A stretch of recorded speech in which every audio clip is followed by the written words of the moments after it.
Sir, ano binibenta niyo, sir? Sir, piyaya, sir. Piyaya? Piyaya po. Parang sarap niyan, kuya. Magkano yan, kuya? 20 lang po isa. 20 isa. So, may mga flavor po yan, kuya? Meron, sir. Merong ubi, chocolate, mango, caramel. Bigyan mo nga, kuya, tagi-isa. Tikman natin lahat, kuya. Sige po. Saan po gawa yung piyaya natin, kuya? Siyempre, Bacolod. Doon, Gawa sa Bacolod. Bacolod, Timos, Bisaya yan, no?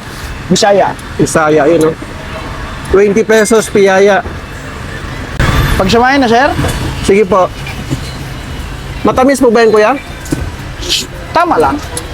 Ano oras ka nagtitinda dito, boss? Simula 7 hanggang 7 din. 7 to 7. Kung minsan 8, pag may pasok na. Ayan, no? Kahit may bagyo yan, no? Nagtitinda ka pa rin dito, ya? Siyempre. Mas gutom sila pag bagyo. Aray ko. Luto na po yan, kuya? Okay na po. Okay na po, sir, yung order nyo. Thank you, kuya. Salamat. Try natin. Ito yung flavor ng ube, no? Sakto lang yung tamis, hindi siya masyadong matamis. Oh.